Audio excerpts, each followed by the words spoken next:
One of the most entrenched in our thinking and unquestionable parts of the American government paradigm is the essentialness of having a large military for our national defense. It is so impossible to even challenge this paradigm without being shouted down, and yet it is so obvious that it is a destructive, false premise of the government racket when you are able to honestly and objectively look at the facts. But this is something that is just conditioned into our brains, propagandized, beaten into us from practically birth in government-run schools and mainstream propaganda in the broadcast media.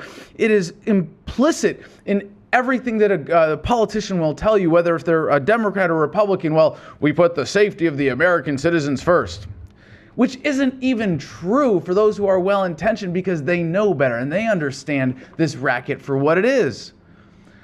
They also need us to be afraid of foreigners in order for them to get away with this. This is why we're taught that people outside of the American borders are not as good as us. That fundamentally, by virtue of being born with an American citizenship, we are somehow more virtuous than people who just so happen by circumstance to be born outside of these magical lines drawn on a map by politicians to interfere with freedom of movement. So, this is a natural part of the human psyche, actually, to be afraid of people who are different from ourselves, but it's also part of what we need in order to, or something that we overcome to cooperate with others, to trade with others, and we are enriched in our lives because we are able to rationally discern who we should associate with and who we shouldn't. And of course, government simply stands in the way of those free associations.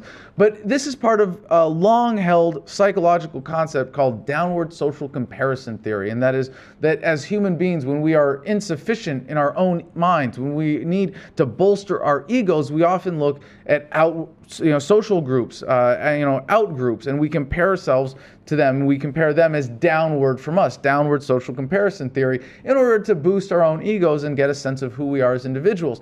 This explains why government and propaganda from government is so intent on beating you down and making you feel helpless and insecure and feel like you need this authority. It's not just to make you need the racket of government, but at a much deeper psychological level, it is to get you to engage in nationalism, to get that sense of identity as a citizen of the empire of the United States, not as a free, beautiful, independent human being. And of course, this goes back to the glorification of the military that we're taught in schools from a very young age. You know, we have recruiters come into high schools.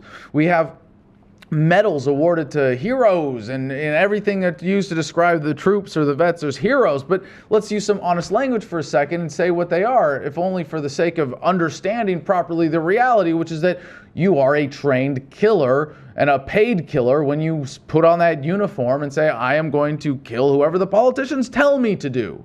I mean, tell me to. I mean, it's insane when you break it down and just look at what we're really talking about. But this all feeds into the broader notion that really, again, is one of these unquestioning premises of the pro-government paradigm, that America is the greatest nation on earth. And you hear this still today in the age of the internet, and it's really silly. It's just, we're the greatest country on earth. By what measurement? By GDP? Not for long. By purchasing power of the individual? I don't think so. By strength of the middle class? Not even close. By infant mortality? Not by a long shot anymore. By education? No, not for decades. Not even close. So I mean, like this, we're the greatest nation on earth because of our military? You want to look at the track record of how many conflicts have been, lost recently? Okay, fine. But even then, the Chinese military has a far greater manpower than we do. Than the American government does at its disposal. But, the only thing that the American government is greater, that America is greatest on, is being ripped off to serve the military-industrial complex. And that money's not even being spent efficiently. I mean, today, we have another story we're going to get to. This is, just insane.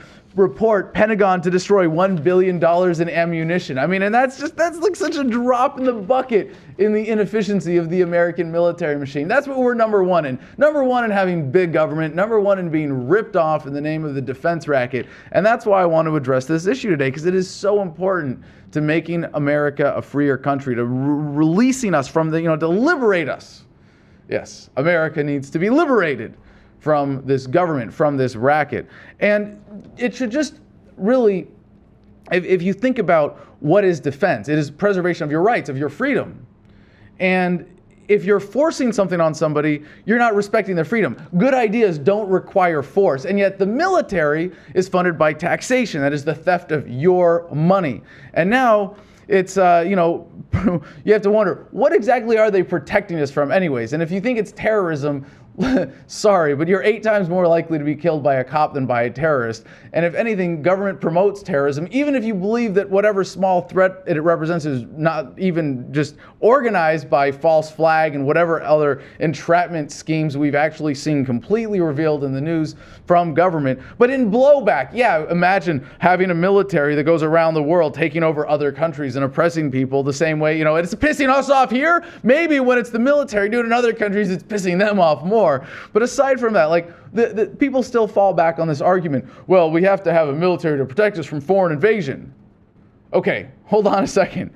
First of all, this government has already been taken over by foreign, metanational, international interests, but what are we really afraid of? Could another government subject us to much worse than this kind of slavery? You as an average American today spend over half of the year working for government. That's right, more than half of your income, not even counting the inflation tax, just the taxes that we see and the average amount that Americans pay in fines and fees and other things that go directly to government. Half. Can you imagine it? If someone takes the full product of your labor and that's slavery, at what point is it not slavery? All right, but seriously, you look around the world. Again, what are we number one in? Being oppressed by government. We should welcome a foreign invader at this point to liberate us from this tyranny. Okay, maybe not. Maybe we can handle this ourselves. I hope. If people are paying attention, we can figure this out. So there might be some legitimate pooling of resources for defense of threats, but if anything, having the government manage it, just like pooling of resources for anything else, whether it's to make widgets or to build roads or to fund charities, is better when it's done peacefully and voluntarily, not forced. So the reason having a military makes us less safe, in order to understand it, is you have to understand that countries don't attack other countries. I know. If you've been propagandized your whole life into statist speak, this might come as a mind-blowing idea, but no, think about it for a second. Governments attack other government territory in order to expand their monopoly, in order to be able to oppress and suppress and exploit more people. That's what's really behind war. And if you understand that, you understand that if you accept taxation, if you have a military, it means you have accepted that you should be ruled, governed, and taxed by force. That makes you a really juicy target for another government. A population that refuses to be taxed or exploited in any way is of no interest to a government that wants to take over another territory. And you know, whether it's true or not, the quote from Admiral Yamamoto from World War II is really telling when he said that the reason the Japanese didn't invade the mainland was because there would be a rifle behind every blade of grass. He wasn't afraid of attacking the military, he was afraid of attacking the mainland, because at some point Americans understood this and that this was a greater defense. And a country that says, hey, you as an individual, you want to walk through my streets or through this town with a gun, or you want to drive through with a tank, that's cool, but you send a tax collector after me, I'm going to shoot him in the face. That's a nation that will never be ruled and will never support the existence of that military there. Why do you think the American military is withdrawing from Afghanistan and Iraq? It's not sustainable.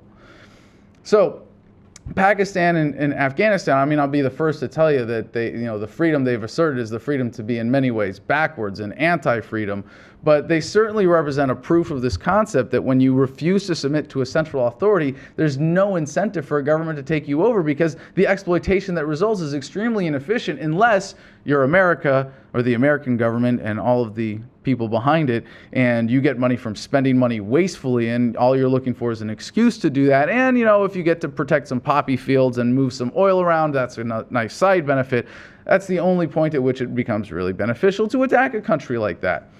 So aside from the fact that freedom is fundamentally, by definition, incompatible with government, the only guarantee of real peace and security, and obviously, security is essentially freedom, right? If your freedom is respected, you are secure. If your property is respected, you are secure. The only guarantee of that is to have no government. And only without government can we have freedom and address real security concerns, but only When we wake up and realize that government is the greatest threat to freedom, we'll be able to liberate ourselves from this dangerous racket known as the national defense. Nobody else is showing the IDs. Yeah, you got to show ID. Sir, you're grabbing me? And that's the problem. The decision-making matrix. Exercise your right to alter or abolish the government